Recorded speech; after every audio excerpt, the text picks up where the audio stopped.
Hello, welcome back to the old homestead. I am Leonard Holmes. I was just telling little Phil a while ago, this pocket knife here, this Uncle Henry pocket knife, the same age he is. I bought it when he's born over at Kmart in Middlesboro. $15, I believe it was. And you know, most stainless steel knives ain't got no, you can't hardly get them sharp, but this one get razor sharp. Just a few of them stainless steels will get good and sharp. Well, I got out today and cut me up a little kindling and went down and washed my truck off. I ain't been doing much today. I sat and watched the news a lot. Try to shoot at some rats if I see them. I go down to the creek and see if I see any rats or anything. Shoot at them with my little .22 pistol there. I traded for that about 15 years ago. I ain't got no money in it.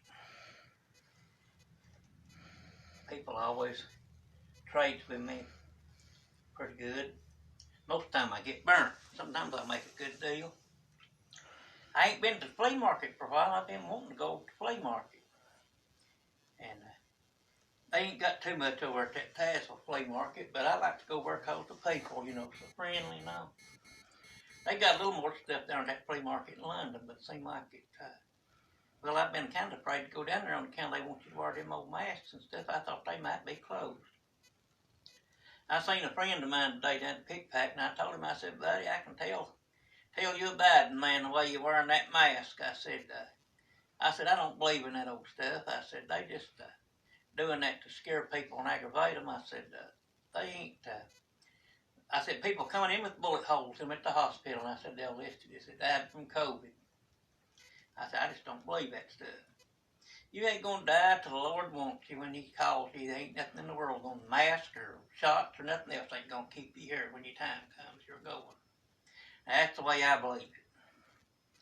My grandma always said, she said, what will be, will be. She said, you can't change it.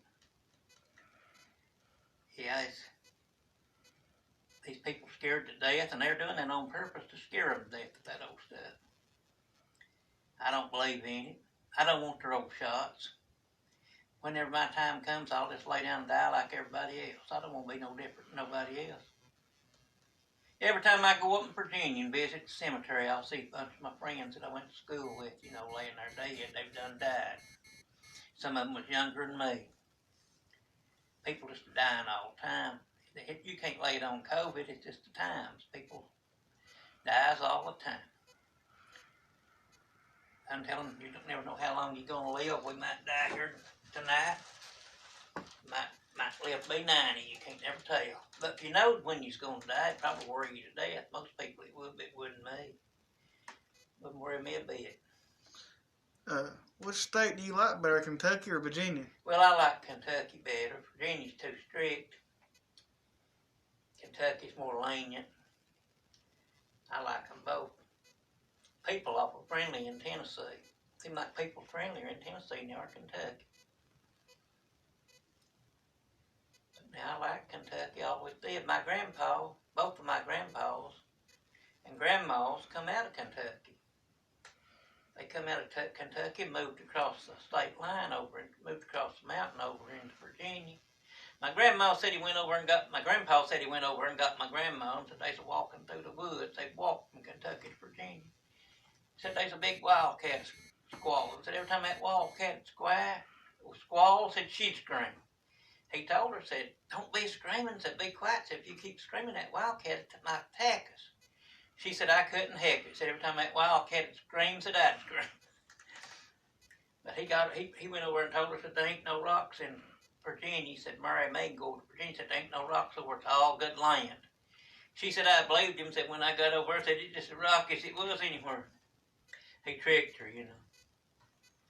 He was a carpenter, and he'd walk across that mountain from Hubbard Springs all the way across into Kaywood and up all there at Kaywood and come out up there at them coal camps, Coxton, Brookside. They built them little camp houses back in. I've seen them. I go through there. They built them. They didn't put no bathrooms or nothing. They just built a 4-room house and built a toilet out in the front yard, sometimes in the backyard. And they had one big water spigot in the middle of the street. Everybody gang up and line up and, you know, stand in line to get them a bucket of water. They didn't have water in the house. We'd go over there and drive, I'd go over and drive a paddling truck and sell milk and butter and turnips, apples and different things, you know, and that's how come I'd be over a lot and see all that, what went on up in there. Yeah. Thank y'all. Need to see you again next time. Subscribe and like.